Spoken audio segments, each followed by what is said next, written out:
નમસ્કાર દર્શક મિત્રો, બુલેટિન ઇન્ડિયામાં આપનું સ્વાગત છે. વિજયનાથ 2022 સાથે હું છું પ્રદીપ. દર્શક મિત્રો, ગુજરાતની અંદર નવું મંત્રીમંડળ બન્યું. નવું મંત્રીમંડળ બનતાની સાથે ખેડૂતોની આશા કંઈક અલગ જ જોવા મળે છે. કોઈ પણ સમયે જ્યારે બજેટનો સમય આવે છે ત્યારે બજેટ બહાર પાડ્યા બાદ ખેડૂતો માટે જે યોજનાઓની વાત હોય કે બજેટની અંદર રકમ ફાળવણીની વાત હોય, ખેડૂતો માટે હર હંમેશ દરેક વસ્તુની તૈયારીઓ દર્શાવી છે. પરંતુ સામે પક્ષે ખેડૂતો જો જોઈએ તો નારાજગી જોવા મળે છે. ખેડૂતોને બજેટની અંદર જે સંપૂર્ણપણે જે ખેડૂતોને સહકાર જોઈતો હોય તે સહકાર તો મળે છે, પરંતુ જે ખેડૂતોની જે માંગણી હોય છે તે માંગણી નથી સ્વીકારાતી તેવું ખેડૂતો દ્વારા કહેવામાં આવે છે. તો આજે આપણે વાત કરીશું ભારતીય જનતા પાર્ટીના ગુજરાત પ્રદેશના ખેડૂત મોરચાના પ્રમુખ સાથે. તેમની સાથે વાત કરીશું અને જાણીશું ખેડૂતોના શું પ્રશ્નો છે. સાથે આવનારી 2022ની વિધાનસભાની ચૂંટણીના અંતર્ગત ભારતીય જનતા પાર્ટી પોતાનું કઈ રીતે નેતૃત્વ કરશે, ખેડૂતોને કઈ રીતે સાથે રાખશે, સાથે નવા મંત્રીમંડળને લઈને પણ ચર્ચા કરીશું અને યુવાનોને જે પ્રાધાન્ય આપવામાં આવે છે તે પ્રાધાન્ય વિશે પણ વાત કરીશું. હિતેશભાઈ, સ્વાગત છે આપનું બુલેટિન ઇન્ડિયામાં. હિતેશભાઈ, પહેલો સવાલ, જ્યારે પણ બજેટની વાત આવે છે, બજેટ પણ બહાર પાડવામાં આવે છે, ખેડૂતો માટે મસ્ત મોટું બજેટ પણ ફાળવવામાં આવે છે.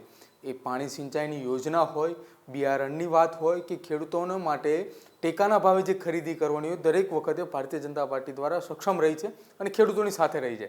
પરંતુ ખેડૂતો હંમેશા ભારતીય જનતા પાર્ટી તરફથી નિરાશાજનક જોવા મળે છે કે નિરાશ જોવા મળે છે કે અમને અમારું જે જોઈતું હતું તે બજેટ પણ નથી ફાળવવામાં આવ્યું. પ્રદીપભાઈ, એમાં ગુજરાતની ખેતીને પહેલા સમજવી પડશે. ગુજરાતની ખેતીના સિનિયરિટીને સમજવું પડશે. 95 સુધી ખેતીની શું પરિસ્થિતિ હતી, ખેડૂતોની શું માગણીઓ હતી, એના માટે ખેડૂતોએ કયા કયા પ્રકારના આંદોલન કર્યા હતા, એમાં ભારતીય જનતા પાર્ટીની શું ભૂમિકા હતી, આખી વસ્તુને સમજીશું તો ખેડૂતોની જે તમે નારાજગી કહો છો એ ખેડૂતોની નારાજગી નથી, પણ ખેડૂતોની ભારતીય જનતા પાર્ટી પાસેની અપેક્ષા છે. જ્યારથી દેશ આઝાદ થયો, ગુજરાતનું અસ્તિત્વ આવ્યું, ત્યારથી ગુજરાતની ખેતી અને ખેડૂતને હંમેશા એક તરફ હોશિયામાં ધકેલવામાં આવ્યો હતો. જેના કારણે 90ના દશકામાં જે આંદોલન થયા એ આંદોલનમાં ભારતીય જનતા પાર્ટીએ જે ભૂમિકા ભજવી અને ભારતીય જનતા પાર્ટીની ભૂમિકાના કારણે ખેડૂતોમાં એક નવી ઉર્જાનો સંચાર થયો કે સરકાર સામે ભારતીય જનતા પાર્ટીના માધ્યમથી આપણે પોતાનો અવાજ રાખી શકીએ છીએ. એ વખતના આંદોલનનો આપણે અભ્યાસ કરીશું. એ વખતે વીજળી માટે આંદોલન થયા, એ વખતે જમીન માટે આંદોલન થયા, એ વખતે ટ્રેક્ટર માટે આંદોલન થયા. ખેડૂતોની ઘણી બધી માંગણીઓ માટે 90ના દશકામાં આંદોલન થયા. એ પછી 98માં ભારતીય જનતા પાર્ટીની સરકાર આવી. એ વખતે ખેડૂતોને એવું લાગ્યું કે અમારી સરકાર આવી. બિલકુલ. એટલે 98 થી લઈને 2021 સુધી ખેડૂતોને એવું લાગી રહ્યું છે કે ભારતીય જનતા પાર્ટીની સરકાર એટલે ખેડૂતોની સરકાર. અને સ્વાભાવિક છે કે દીકરો મા સામે જ પોતાની જીદ કરી શકે. એટલે ખેડૂતો ભારતીય જનતા પાર્ટી માટે જે અપેક્ષા રાખે છે એ નારાજગી નથી, એ અપેક્ષા છે. તો આવનારા સમયની અંદર જે અપેક્ષાઓ છે તે પૂર્ણ કરવા માટે ભારતીય જનતા પાર્ટી કઈ રીતે પ્રયત્ન કરશે? મેં તમને હમણાં પણ કીધું એ રીતે 90ના દશકામાં જે પણ માંગણીઓ ખેડૂતોની હતી એ બધી જ માંગણીઓ ધીમે કરતા ભારતીય જનતા પાર્ટીએ અને ભારતીય જનતા પાર્ટીની રાજ્ય સરકાર, ચાહે કેશુબાપા હોય, એ પછી નરેન્દ્રભાઈ હોય, આનંદીબેન હોય કે વિજયભાઈ નીતિનભાઈના નેતૃત્વમાં ચાલી રહી રાજ્ય સરકાર હોય અને વર્તમાનમાં ભૂપેન્દ્રભાઈની રાજ્ય સરકાર હોય, આ બધી જગ્યાએ ખેડૂતોને કેન્દ્ર બિંદુમાં રાખી ખેડૂતોની જે પણ માંગણીઓ હતી એ બધી માંગણીઓને પૂર્ણ કરવાનો ભારતીય જનતા પાર્ટીએ પ્રયત્ન કર્યો છે. એક બીજો વિષય પણ હું ધ્યાન ઉપર મૂકીશ પ્રદીપભાઈ આપની સામે, અને આ વિષયને આપણે સમાજ વચ્ચે લઈ જવો જોઈએ. બિલકુલ. 98 પહેલા ગુજરાતની ખેતી વરસાદ ઉપર આધારિત હતી. જી આપ જાણો છો એ પ્રમાણે દક્ષિણ ગુજરાતમાં વધારે વરસાદ પડતો તો મધ્ય ઝોનમાં ઓછો વરસાદ પડતો, અને ઉત્તર અને સૌરાષ્ટ્ર અને કચ્છમાં જો વરસાદ પડી જાય તો પણ ખૂબ મોટી ઘટના બની જતી હતી. એટલે 100% આખી એક ખેતી વરસાદ આધારિત હતી અને ખેડૂત 100% વરસાદ ઉપર ડિપેન્ડ રહેતો હતો. એના કારણે દક્ષિણ ગુજરાતમાં સારું પાણી રહેતું તો ત્યાં સારી ખેતી થતી, મધ્યમાં વધારે સારી ખેતી થતી કારણ કે ત્યાં બધી જ સુવિધાઓ, ફળદ્રુપ જમીન હતી, પાણી હતું, એના કારણે સારી ખેતી થતી. જ્યારે ઉત્તર, કચ્છ અને સૌરાષ્ટ્રમાં હંમેશા દુષ્કાળના ડાકલા વાગ્યા કરતા હતા. બિલકુલ. બીજી પરિસ્થિતિ એ પણ હતી કે દક્ષિણ ગુજરાતમાં કપરાડા અને ધરમપુરમાં 100 ઇંચ વરસાદ પડે ચોમાસામાં, અને ઉનાળામાં એ જ વિસ્તારમાં પીવાના પાણીની તકલીફ પડે. આટલી વિસંગતતાઓ ગુજરાતમાં પાણી અને ખેતી અને પીવાના પાણીમાં ખૂબ મોટી તકલીફો હતી. નરેન્દ્રભાઈ આ પ્રદેશના મુખ્યમંત્રી બન્યા પછી આખી વિસંગતતાઓ એમના ધ્યાનમાં આવી. નરેન્દ્રભાઈએ એનું ખૂબ સારું સંચાલન કર્યું અને એના કારણે અત્યારે ગુજરાત સિંચાઈના પાણીમાં અને પીવાના પાણીની તકલીફમાંથી બહાર આવી ગયો છે. એમાં સૌથી સારી વાત એ છે કે નરેન્દ્રભાઈએ જે નર્મદા ડેમ માટે અને સુજલામ સુફલામની યોજના કરી એના કારણે આપ જોશો તો ઉત્તર ગુજરાત અને સૌરાષ્ટ્રની ખેતી અત્યારે જે પણ છે એમાં સૌથી મોટો રોલ સુજલામ સુફલામ કેનાલનો છે. બિલકુલ. તો હવે આવનારા સમયની અંદર ગુજરાતની અંદર જે વિસ્તારની અંદર નર્મદાનું પાણી પહોંચાડવાની જે વાત કરી હતી ભારતીય જનતા પાર્ટીએ, છે કચ્છ સુધી એ પાણી પહોંચી ચૂક્યું છે. સુરેન્દ્રનગર જિલ્લાની વાત કરવામાં આવે કે સૌરાષ્ટ્રના અન્ય કોઈ જિલ્લાની વાત કરવામાં આવે, એ જિલ્લાની અંદર પાણી પહોંચે છે પરંતુ સીમિત તાલુકા સુધી. આપ સમજો કે સુરેન્દ્રનગર જિલ્લાની જ્યારે આપણે વાત કરી રહ્યા છીએ ત્યારે જિલ્લાની અંદર બહુ બધા તાલુકાઓ છે, પરંતુ એ માત્ર તાલુકાની અંદર સાયલા તાલુકો સૌથી મોટો તાલુકો અને વસ્તીની દ્રષ્ટિએ પણ સૌથી મોટો તાલુકો, કિરીટસિંહ રાણા એ વિસ્તારના ધારાસભ્ય છે જેમને હમણાં જ મંત્રીમંડળની અંદર સ્થાન મળ્યું છે. હવે એ વિસ્તારની અંદર કેનાલ પહોંચતી નથી અને એ વિસ્તારની અંદર આપણે જેમ કહ્યું એમ કે વરસાદી પાણીની જરૂરી હોય કે વરસાદ આધારિત ખેતી એ વિસ્તારની અંદર થાય છે. તો હવે એ વિસ્તારની અંદર સુજલામ સુફલામ યોજના હોય કે સૌની યોજના અંતર્ગત એ વિસ્તારને કઈ રીતે સાંકળવામાં આવશે? પ્રદીપભાઈ, આખી નર્મદા માટેની આપણી લડાઈ અને નર્મદાના સરદાર સરોવરનું આખું આયોજન ઘણા બધા આપણા ખેડૂત આગેવાનો જે એ વખતની મુવમેન્ટમાં સામેલ હતા એમને ખબર હશે કે નર્મદાની શરૂઆત ભલે કોંગ્રેસના સમયે જવાલજી આવી અને ત્યાં ખાતમુહૂર્ત કરી ગયા હતા, એ પછી વર્ષો સુધી એ ખાતમુહૂર્તનો પિલ્લર એમને એમ રહ્યો હતો. ભારતીય જનતા પાર્ટીની સરકારે, કેશુબાપાની સરકારે એ વસ્તુને ઇનિશિયલ લઈ અને એને આગળ વધારી. નરેન્દ્રભાઈએ પોતાનું જીવનનું એકમાત્ર લક્ષ્ય હોય એ રીતે આખી યોજનાને સુચારુ રૂપે આખા ગુજરાતમાં સારી રીતે બને એ પ્રકારનું સૌથી સારું કામ કર્યું. 60,000 કરોડ જેટલું બજેટ એમાં વપરાયું, છતાં પણ એ વખતે આપણે જ્યારે કોંગ્રેસની કેન્દ્ર સરકાર હતી ત્યારે એના ઉપર દરવાજા મૂકવા માટેની આપણે દરખાસ્ત કરી. બિલકુલ.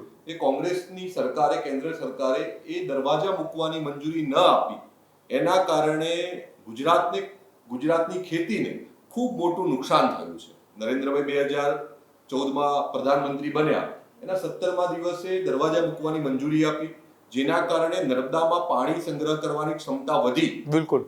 જ્યાં સુધી પાણી સંગ્રહ કરવાની ક્ષમતા નહોતી એ સમયે જેટલું કેનાલો માટેનું આપણે કામ કરી શકતા હતા એટલું આપણે કર્યું. Narmada canal step by step આગળ વધી છે. શરૂઆતમાં સૌરાષ્ટ્રના અમુક ભાગોમાં વધી, ઉત્તર ગુજરાતમાં વધી, મધ્ય ગુજરાતમાં વધી, એ રીતે વધી. બીજું સ્ટેપ એક એવું આવ્યું કે વર્ષોથી કડાણાનું પાણી, જે નિરર્થક વરસાદનું પાણી ડેમમાં ઓવરફ્લો થતું, એ પાણી કોઈ જ ઉપયોગ વગર ખંભાતની ખાડીમાં વહી જતું હતું. નરેન્દ્રભાઈને આ વિષય ધ્યાનમાં આવ્યો. 2009માં એમને 6,000 કરોડનું બજેટ ફાળવ્યું અને કડાણાનું પાણી સુજલામ સુફલામના માધ્યમથી ઉત્તર ગુજરાતના 5 જિલ્લા અને સુરેન્દ્રનગર 6થો જિલ્લો અને અમદાવાદ જિલ્લો, એમ કુલ 7 જિલ્લાની અંદર આ પાણીનો ઉપયોગ ખેતી માટે કેમ કરી શકાય એ પ્રકારનું ખૂબ સારું આયોજન થયું. જેના કારણે સુરેન્દ્રનગરનો ધાંગધ્રા જિલ્લો કહો તો આજે હળવદ જિલ્લો કહો તો આજે જે કડાણાનું નિરર્થક વહી જતું પાણી ખંભાતની ખાડીમાં જતું રહેતું એ સુજલામ સુફલામ યોજનાના માધ્યમથી ત્યાં પહોંચ્યું છે. જે તાલુકા અથવા જે જિલ્લાની અંદર પાણી નથી પહોંચ્યું, હવે ડેમના દરવાજા ઊંચા થયા, આપણું ત્યાં સંગ્રહ કરવાની ક્ષમતા વધી, તો આપણી સૌની યોજના પેરેલલ સૌરાષ્ટ્ર માટે ચાલુ થઈ ગઈ છે. આજે સૌની યોજના ઘણા બધા તાલુકા સુધી પહોંચી ગઈ છે. અમરેલીમાં પણ પહોંચી ગઈ છે, રાજકોટના ઘણા બધા ડેમો સુધી પહોંચી ગઈ છે, મોરબીમાં પહોંચી ગઈ છે, સુરેન્દ્રનગરમાં પણ પહોંચી ગઈ છે ઇનિશિયલ. આ સૌની યોજનાના માધ્યમથી અત્યારે પીવાનું પાણી સૌથી પ્રાથમિકતા છે. જ્યાં કેનાલોની, માઇનોર કેનાલોની વ્યવસ્થા છે ત્યાં સિંચાઈની વ્યવસ્થામાં પણ શરૂઆત કરી દીધી છે. બિલકુલ. સાયલા અને ચોટીલા જ્યાં તકલીફ છે, અને થાન, આ જગ્યાએ પણ પીવાના પાણી માટેની કેનાલ નથી, પાઇપલાઇન ગોઠવાઈ ગઈ છે. હવે સિંચાઈ માટેની વ્યવસ્થા નેક્સ્ટ સ્ટેપ. હવે સૌની યોજનાના માધ્યમથી આપણે સિંચાઈનું પાણી પણ ખેતી સુધી પહોંચાડવાનો પ્રયત્ન ભારતીય જનતા પાર્ટીની પ્રાથમિકતા રહી છે. એટલે સૌથી પહેલા આપણે તળાવોમાં પાણી ભરવાનો પ્રયત્ન કરીશું ગામડાઓમાં, અને ત્યારબાદ કેનાલોના માધ્યમથી, માઇનોર કેનાલોના માધ્યમથી ખેતી માટે આપવાનો પ્રયત્ન કરવાના છે. હવે ગુજરાતની અંદર ખેડૂતો, જે હમણાં આપણે શરૂઆતમાં જ વાત કરી કે ખેડૂતો હર હંમેશ જ્યારે બજેટ બહાર પડે છે ત્યારે નિરાશ જોવા મળે છે, પરંતુ એ જ ખેડૂતો માટે ભારતીય જનતા પાર્ટીએ 1998ની અંદર સરકાર બની ત્યારથી અત્યાર સુધીની અંદર ખેડૂતો માટેની જે યોજનાઓ છે કે જે યોજનાઓથી ખેડૂતોને લાભ મળે છે એવી યોજનાઓ કઈ કઈ છે? એના માટે ભારતીય જનતા પાર્ટીની રાજ્ય સરકારને વર્તમાનમાં આપણા યશસ્વી પ્રધાનમંત્રી નરેન્દ્રભાઈએ એટલી બધી યોજનાઓ ખેતી અને ખેડૂત માટે કરેલી છે અને વ્યક્તિગત રીતે ગઈકાલે નરેન્દ્રભાઈનો જન્મદિવસ પણ ગયો. બિલકુલ. હું તો એવું માનું છું કે નરેન્દ્રભાઈના દિલમાં જો સૌથી કોઈ પ્રિય પાત્ર કોઈ વ્યક્તિ હોય તો એ ગામડાનો ખેડૂત છે અને ગામડાનો સામાન્ય માણસ છે. નરેન્દ્રભાઈના બજેટમાં હંમેશા કેન્દ્ર સ્થાનમાં ખેતી, ખેડૂત અને ગામડાનો સામાન્ય માણસ રહ્યો છે. નરેન્દ્રભાઈનું એક એક સ્ટેપ જોઈશું આપણે, ચાહે 24 કલાકની વીજળી હોય, એ પછી 8 કલાકની ખેતી માટેની વીજળી હોય, એ પછી નર્મદાની કેનાલ હોય, એ પછી સિંચાઈની યોજના હોય, ગામડાના ખેડૂતના ખેતીના ઇનપુટ કોસ્ટ કેમ કરીને ઘટાડી શકાય એ માટેની યોજના હોય, તો દરેક યોજનામાં હંમેશા રાજ્ય સરકાર અને કેન્દ્ર સરકારનું કેન્દ્ર બિંદુ ખેડૂત રહ્યો છે. એની એક નાનકડી વાત કરું તો પ્રદીપભાઈ, 95માં ખેતી માટેના વીજ દર 60 પૈસા પ્રતિ યુનિટ હતું. આજે પણ બધી જ વસ્તુઓમાં મોંઘવારી ક્યાંક ને ક્યાંક ઇફેક્ટ કરી છે, પણ તમે કલ્પના કરી શકો કે ગુજરાતમાં આજે પણ ખેતી માટેના વીજ દર જે 95માં 60 પૈસા પ્રતિ યુનિટ હતો, એ જ ભાવ આજે 60 પૈસા પ્રતિ યુનિટ આજે પણ ગુજરાતના ખેડૂતને વીજળી મળે છે. આના માટે રાજ્ય સરકારે દર વર્ષે 6000 કરોડ રૂપિયા સરકારને સબસિડી આપવી પડે છે. ખેડૂતની ઇનપુટ કોસ્ટ ના વધે એના માટે સરકાર આવી નાની નાની બાબતોનું ધ્યાન રાખે છે. પહેલા ખેડૂતને કોઈ પણ યોજનાનો લાભ લેવો હોય તો ગ્રામ સેવક ઉપર ડિપેન્ડ રહેવું પડતું. ગ્રામ સેવક જ્યારે યોજનાની માહિતી આપે તો યોજનાનું ફોર્મ ભરવા માટે જવું પડતું હતું. આજે રાજ્ય સરકારે ખેડૂત કોઈ પણ જગ્યાએ ધક્કો ના ખાવો પડે એના માટે આઈ ખેડૂત પોર્ટલની વ્યવસ્થા કરી છે. નિશ્ચિત સમયે જાહેરાત આવે છે કે આઈ ખેડૂત પોર્ટલ ખુલ્યું છે. ખેડૂત એના ઉપર જઈને ક્લિક કરે છે પોતાની ગ્રામ પંચાયતમાં જઈ, અને રાજ્ય સરકારની બધી ખેતી માટેની યોજનાઓમાં ઘરે બેઠા બેઠા કોઈ પણ જગ્યાએ ધક્કો ખાધા વગર આઈ ખેડૂત પોર્ટલ ઉપર જઈને અરજી કરે છે અને બધી જ યોજનાઓની સહાય એના ઘર આંગણે મળે છે. એવી એક બીજી અને ખૂબ રસપ્રદ યોજના પ્રદીપભાઈ હું તમારી આગળ શેર કરવા માંગુ છું. બિલકુલ. એમાં રાજ્ય સરકાર અને કેન્દ્ર સરકાર બંનેનો મોટો રોલ છે. હું હંમેશા વાત કરતો હોઉં છું જ્યારે ખેડૂતો જોડે, ત્યારે આ વાતની હંમેશા એમને યાદ દેવડાવતો હોઉં છું કે 2014 પહેલા આપણે ચોમાસું પાક અથવા શિયાળુ પાક આપણે વાવતા અને વાવ્યા પછી એમાં યુરિયા ખાતર નાખવા માટેનો સમય આવે તો મોટા ભાગે દુકાનો આગળ લાઈનો લાગતી હતી. બિલકુલ. કારણ કે યુરિયાની શોર્ટેજ ગુજરાતમાં આમ બાબત થઈ જતી હતી. જી. એના કારણે મેં તો જોયેલું છે કે યુરિયાની લાઈનો એટલી હદ સુધી લાગતી કે કેટલીક વાર તો પોલીસના માધ્યમથી લાઈનોને કંટ્રોલ કરવામાં આવતી હતી, કારણ કે ખેડૂત માટે યુરિયા સૌથી મહત્વનો ઇનપુટ છે. બિલકુલ. નરેન્દ્રભાઈ પ્રધાનમંત્રી બન્યા પછી સૌથી પહેલું કામ એમને કર્યું તો યુરિયાને નીમ કોટેડ કર્યું, જેના કારણે યુરિયાની કાળાબજારી થતી અટકી ગઈ. અને એ ઇનપુટ યુરિયામાં નીમ કોટેડ કરવાના કારણે આજે યુરિયા ખેડૂતોને ખૂબ સરળતાથી મળે છે. યુરિયા ખાતરની જ્યારે આપ વાત કરી રહ્યા છો કે ખેડૂતોને સરળતાથી મળી રહે છે, પરંતુ એ જ યુરિયા ખાતરની અંદર ભાવ વધતા જઈ રહ્યા છે, સામે સરકાર સબસિડી પણ આપે છે. જે યુરિયા ખાતરની કિંમત પહેલાં 1200 રૂપિયા બેગની હતી, એ જ ખાતરની કિંમત હવે 2400 રૂપિયા બેગ મળે છે, પરંતુ સરકાર સામે 1200 રૂપિયા સબસિડી આપી રહી છે. તો આ ભાવ વધારવાનું કારણ? હંમેશા કોઈ પણ વસ્તુમાં જ્યારે ઇનપુટ આવતી હોય, હું તમને એક બીજી પણ કહું છું કે ફર્ટિલાઇઝરમાં મોટા ભાગના જે પણ કન્ટેન્ટ હોય છે એમાં મોટા ભાગનું ખનિજ આપણે વિદેશથી મંગાવવું પડતું. બિલકુલ. એટલે વિદેશમાંથી મંગાવવા માટેની જે કોસ્ટ વધતી હોય છે એ કોસ્ટને એડ કરી અને ઇફકો અથવા ક્રિપકો જે પણ આપણી ઉત્પાદક કંપનીઓ છે એ પોતાની કિંમત નક્કી કરતી હોય છે, અને એમાં સરકાર પોતાની સબસિડી આપ્યા પછી ખેડૂતોને એ વસ્તુ સબસિડીના માધ્યમથી મળતી હોય છે. જી. અત્યારે ઇફકોને ડીએપી બનાવવા માટેના જે પણ ઇનપુટ કન્ટેન્ટ જોઈએ છે બધા વિદેશથી મંગાવવા પડે છે. યુરિયા બનાવવા માટે જે પણ કન્ટેન્ટ જોઈએ છે બધા વિદેશથી મંગાવવા પડે છે, અને એમાં ખૂબ મોટો ભાવ વધારો આવ્યો છે. બિલકુલ. વિદેશોમાં એના લાવવા માટેનો કોસ્ટિંગ વધ્યો છે, ખનિજોને ખોદકામ માટેનો વધ્યો છે, અને એના કારણે ઇનપુટ કોસ્ટ વધવાના કારણે ખાતરોના ભાવ વધ્યા છે. પણ સરકાર સતત કોન્શિયસ છે. સરકાર વિચારે છે કે આ ભાવ વધારો ખેડૂત ઉપર ના પડવો જોઈએ. એટલે સરકારના ડીએપી નો ભાવ આપને ખબર છે કે 2400 રૂપિયા થઈ ગયો હતો. એ 2400 રૂપિયા થઈ ગયો તો શાના કારણે થયો હતો? કે એ જે ઇનપુટ કન્ટેન્ટ નાખવામાં આવે છે એનો ભાવ વધ્યો હતો, એના કારણે ઇફકોએ ડીએપી નો ભાવ 2400 રૂપિયા કર્યો હતો. બિલકુલ. પણ કેન્દ્ર સરકારે, નરેન્દ્રભાઈએ તત્કાળ એમાં સબસિડીમાં વધારો કર્યો ને 15,000 કરોડ જેટલી સબસિડી વધારી, જેના કારણે ડીએપી નો ભાવ જે ભૂતકાળમાં જે ભાવે 1200 રૂપિયા મળતી હતી એ જ ભાવે ખેડૂતને આજે મળી રહી છે. પણ એક સરસ વાત પ્રદીપભાઈ તમને એ કરવા માંગુ છું. બિલકુલ. કે યુરિયા ખાતર આપણે વર્ષોથી વાપરતા આવ્યા છીએ. અત્યારે 250 રૂપિયા સમથિંગ યુરિયા ખાતરનો ભાવ છે. એકચ્યુઅલી એ યુરિયા ખાતર બનાવવા માટે સરકારને 1000 રૂપિયાથી વધારે ખર્ચો થાય છે. સરકાર એમાં 750 રૂપિયા સબસિડી આપે છે. સરકારને પણ ખૂબ મોટું ઇન્વેસ્ટમેન્ટ આ ફર્ટિલાઇઝરમાં સબસિડીમાં વપરાતું હોય છે. એપ્રોક્સ 1.25 લાખ કરોડ રૂપિયા ફર્ટિલાઇઝરની સબસિડી માટે, ફર્ટિલાઇઝરના ટ્રાન્સપોર્ટેશન માટે અને ફર્ટિલાઇઝરના ગોડાઉનો માટે બિલકુલ સરકારને વાપરવું પડતું હોય છે.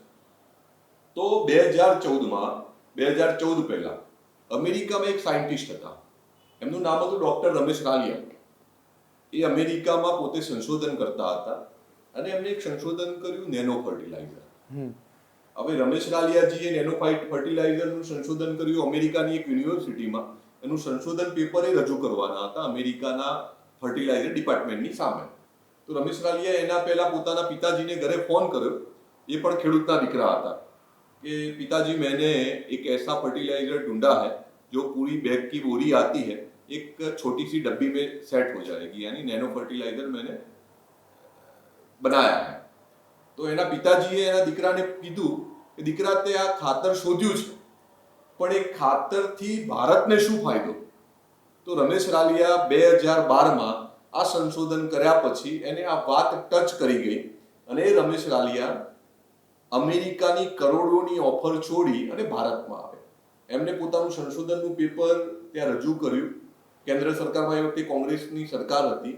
એ વખતના કૃષિ મંત્રી સામે આ પેપર રજૂ કર્યું કે આ આપણે નેનો યુરિયા બનાવીશું તો આનાથી દેશને, ખેડૂતોને પણ ખૂબ મોટો ફાયદો થશે અને કેન્દ્ર સરકારને પણ મોટો ફાયદો થશે. બિલકુલ. પણ કેન્દ્રની કોંગ્રેસ સરકારને ખેડૂતો માટે કંઈ થાય અથવા ખેડૂતોને કંઈક નવું મળે એમાં કોઈ રસ હતો નહીં. 2012માં જે પેપર રજૂ કર્યું હતું એને કેન્દ્રમાં, એ પેપર ઉપર કોઈ જ એક્શન ના થયા. રમેશ રાલિયા પોતે નિરાશ હતા. પણ 2014માં નરેન્દ્રભાઈ આ દેશના પ્રધાનમંત્રી બન્યા એ પછી એમણે પોતે એક કમિટી બનાવી કે ખેડૂતોની આવક કેમ વધે, ખેડૂતોના માટે કયા નવા સંશોધન થાય છે, એમાં આ પેપર એમના ધ્યાન ઉપર આવ્યું. તો નરેન્દ્રભાઈએ પહેલા જ નિર્ણય કર્યો અને રમેશ રાલિયાજીને બોલાવ્યા કે આ સંશોધન માટે જે પણ ખર્ચો થશે એ ઇફકો માટે ઇફકો કરશે. તમે લેબ બનાવો અને આ નેનો યુરિયા શોધો. પ્રદીપભાઈ, આશ્ચર્યની વાત છે કે હમણાં આ નેનો યુરિયાનું પ્રોડક્શન ચાલુ થઈ ગયું, એનું ડિસ્પેચમેન્ટ પણ ચાલુ થઈ ગયું અને આ નેનો યુરિયાની બોટલ માત્ર 240 રૂપિયાએ ખેડૂતને પડશે. ખેડૂતને તો ખૂબ મોટો ફાયદો છે. બિલકુલ. પણ આ નેનો યુરિયામાં વિધાઉટ સબસિડી 240 રૂપિયાએ પડશે. એટલે સરકારના દર વર્ષે 1.25 લાખ કરોડ રૂપિયા જે ખોટો ખર્ચો થતો હતો બહારથી મંગાવવામાં એ બચશે અને ખેડૂતોને 1.25 લાખ કરોડ રૂપિયા આવનારા સમયમાં ખેતી માટે આપણે વધારે વાપરી શકશું. આટલો ડિફરન્સ છે કેન્દ્રની કોંગ્રેસ સરકારમાં અને નરેન્દ્રભાઈમાં. બિલકુલ. તો હવે આવનારા સમયની અંદર ગુજરાતની જ્યારે આપણે વાત કરી રહ્યા છીએ તો 2022ની વિધાનસભાની ચૂંટણીને હવે 15 મહિનાનો સમયગાળો બાકી છે. આ સમયગાળા દરમિયાન ગુજરાતની જો વાત કરવામાં આવે તો 4 મહાનગર છે જેની અંદર કૃષિ એટલું બધું મહત્વ નથી આપતું કે ખેતી એટલી બધી મહત્વ નથી. વડોદરા, સુરત, રાજકોટ અને અમદાવાદ, આ 4 મોટા મહાનગર છે. એની સિવાયની બાકીની જો વાત કરવામાં આવે જિલ્લા પંચાયત અને તાલુકા પંચાયતની અંદર દરેક જગ્યાએ ખેતી મુખ્ય આધાર છે. તો એની માટે, એ બેઠકોની માટે ખેડૂતો જે નિરાશ છે તેને મનાવી અને તેને ભારતીય જનતા પાર્ટી તરફ ખેંચવા માટે ભાજપનું કિસાન મોરચો કેટલી મહત્વનો? આવનારા સમયમાં રાજ્ય સરકારની જે યોજનાઓ છે અને કેન્દ્ર સરકારની યોજનાઓ છે અને આપણી ઉપલબ્ધિઓ છે એ વાતો લઈ અને ભારતીય કિસાન મોરચો આવનારા સમયમાં ગામડાઓ સુધી જવાનો છે. ગામડાના ખેડૂતો જોડે બેસી આટલા બેઠકો કરી એમની સાથે 1 to 1 બેસી અને રાજ્ય સરકારની, કેન્દ્ર સરકારની યોજનાઓની વાત કરવાના છીએ. ભૂતકાળમાં કોંગ્રેસની સરકારમાં શું પરિસ્થિતિ હતી, ભૂતકાળમાં કેન્દ્રની કોંગ્રેસ સરકાર હતી ત્યારે ખેડૂતોને કેટલો મોટો અન્યાય થતો હતો અને વર્તમાનમાં રાજ્ય સરકાર ભૂપેન્દ્રભાઈના મુખ્યમંત્રી પછી, વિજયભાઈ અને નીતિનભાઈના મુખ્યમંત્રી પછી જે પણ ચેન્જીસ આવ્યા છે છેલ્લા 5-7 વર્ષમાં એની વાત લઈ. આપણા કેન્દ્રમાં યશસ્વી પ્રધાનમંત્રી નરેન્દ્રભાઈએ છેલ્લા 7-1 વર્ષમાં જે ખેડૂતો માટે આમૂલ પરિવર્તન કરી અને યોજનાઓ લાવ્યા છે, આ યોજનાઓની વાત લઈ આવનારા સમયમાં કિસાન મોરચો ખેડૂતો વચ્ચે જવાનો છે અને ખેડૂતો નારાજ છે એના કરતાં ખેડૂતોની અપેક્ષાઓ ભારતીય જનતા પાર્ટી માટે ખૂબ છે, હું એવું માનું છું. અને જે અપેક્ષાઓ ખેડૂતોએ ગામડાના ગુજરાતના ખેડૂતોએ રાખી છે હંમેશા કોઈએ ફૂલફિલ કરી હોય, કોઈએ પૂર્ણ કરી હોય, તે માત્ર ને માત્ર ભારતીય જનતા પાર્ટીની સરકારે કરી છે. એટલે એમની અપેક્ષાઓ હજુ પણ જે પણ હશે એ બધી જ અપેક્ષાઓ ભારતીય જનતા પાર્ટી પૂર્ણ કરવાની છે. એ વિશ્વાસ સાથે અમે લોકો ગામડાઓમાં જવાના છે, ખેડૂતો સાથે બેસવાના છે, સંવાદ કરવાના છે અને બધી વાતો લઈ અને આવનારા સમયમાં 2022ની ચૂંટણીમાં મને વિશ્વાસ છે કે સૌથી વધારે લીડ શહેરી મતદારો કરતા જો કોઈ આપશે તો ગામડાનો ખેડૂત આપશે, એ વિશ્વાસ મને છે. ગામડાનો ખેડૂત સૌથી વધારે લીડ આપવાની જે વાત છે, આપણે થોડી વાર પહેલા જ વાત કરી કે દરેક સહાય જે ખેડૂતોને મળે છે એ સહાય વિશે વાત કરી. હવે એવા જે વિસ્તાર હોય, જે વંચિત વિસ્તાર હોય કે જે જગ્યાએ ટેકનોલોજીનો હજી એટલો બધો ઉપયોગ નથી થતો, એ જગ્યાએ કિસાન મોરચાના નેતૃત્વની અંદર જે કાર્ય કરી રહ્યા છે, જે ભાજપના નેતાઓ, જે કાર્યકર્તાઓ, તે કઈ રીતે લોકો સુધી જશે એને માહિતી પહોંચાડશે? જી પ્રદીપભાઈ, કિસાન મોરચાના માધ્યમથી અમે લોકો એક એપ્લિકેશન પણ હવે આવનારા સમયમાં અમે લોન્ચ કરવાના છીએ, જે મોબાઈલ એપ્લિકેશન છે. બિલકુલ. જ્યાં નેટવર્ક, ધારો કે કમ્પ્યુટરની સુવિધા નથી, ઇન્ટરનેટ નથી, તો ત્યાં આગળ મોબાઈલ, મોટાભાગે મોબાઈલનું નેટવર્ક છે, નેટનું નેટવર્ક છે. તો અમારી એપ્લિકેશનના માધ્યમથી ખેડૂતો સીધી એપ્લિકેશનથી પોતાનું ફોર્મ ડાઉનલોડ કરી શકશે. ડાઉનલોડ કર્યા પછી એને ફૂલફિલ કરી એની પ્રિન્ટ કઢાવી અને પોતે જે તે યોજનાનો લાભ લઈ શકશે. એ પ્રકારનો એક પ્રયત્ન છે. બીજું કે ફિઝિકલી પણ અમે અમારા કાર્યકર્તાઓને પણ આ જે પણ યોજનાઓ આવતી જતી હશે એ યોજનાઓને લઈ અને લાભાર્થીઓ સુધી પહોંચાડવા માટે, જે લોકોને લાભ મળી શકે એવા છે એવા લોકો સુધી અમે સીધા જઈશું. એ લોકોને યોજનાનો લાભ અપાવવા માટેનો અમે એક સારો પ્રયત્ન ગામડાઓ સુધી, બૂથ સુધી કરવાનો પ્રયત્ન કરવાના છીએ. નવા કૃષિ મંત્રી સાથે જૂનો કિસાન મોરચો આવનારા સમયની અંદર 2022ની અંદર 182 જીતવાના લક્ષ્યાંક સાથે જે ભારતીય જનતા પાર્ટી નીકળી છે તે કઈ રીતે પૂર્ણ કરશે? આવનારા સમયમાં અમે લોકો ભૂપેન્દ્રભાઈ પટેલ, રાઘવજીભાઈ પટેલ એમના જે પણ યોજના બનાવશે એ યોજનાને લઈ એના પ્રચાર પ્રસાર માટે કિસાન મોરચો કટિબદ્ધ છે. કિસાન મોરચાનો કાર્યકર્તા પણ કટિબદ્ધ છે અને અમે લોકો એમને વધુ મજબૂત કરવા માટે, ભારતીય જનતા પાર્ટીને વધુ મજબૂત કરવા માટે અમે એડી ચોટીને જોર લગાવીશું. બિલકુલ, ખૂબ ખૂબ આભાર અમારી સાથે વાતચીત કરવા બદલ. તો કિસાનો માટેની, ખેડૂતો માટેની જે યોજનાઓ છે તે યોજનાઓ વિશે જાણ્યું. આવનારા સમયની અંદર ભારતીય જનતા પાર્ટી જે યોજનાથી વંચિત જે વિસ્તાર છે તેની માટે મોબાઈલ એપ બનાવવા જઈ રહ્યું છે. મોબાઈલ એપની સાથે ટૂંક સમયની અંદર એ એપ્લિકેશન જ્યારે કાર્યરત થશે ત્યારે ભારતીય જનતા પાર્ટીનો કાર્યકર તે એપ્લિકેશન સાથે લોકો સુધી પહોંચશે અને જે વિસ્તારની અંદર ટેકનોલોજીનો ઉપયોગ નથી થઈ રહ્યો તે વિસ્તારની અંદર તે એપ્લિકેશનના માધ્યમથી તે પોતાના જે ખેડૂતો છે, જે ગુજરાતના જે ખેડૂતો છે તેને સુધી યોજના પહોંચાડવા માટે પણ કટિબદ્ધ થશે. સાથે આવનારા સમયની અંદર 182 જીતવાનો જે લક્ષ્યાંક છે તેની અંદર નવી યોજના સાથે જૂની યોજનાઓ જે ખેડૂતો સુધી ન પહોંચી હોય કે જે ખેડૂતોને ખ્યાલ નથી, તે તમામ યોજનાઓ સાથે લોકો સાથે બેસી ખાટલા બેઠક કરીને લોકોનો જે પ્રશ્ન છે તેના નિરાકરણ માટે કિસાન મોરચો આગળ આવશે. હાલ વિજયનાથમાં બસ આટલું જ. મને રજા આપશો. નમસ્કાર.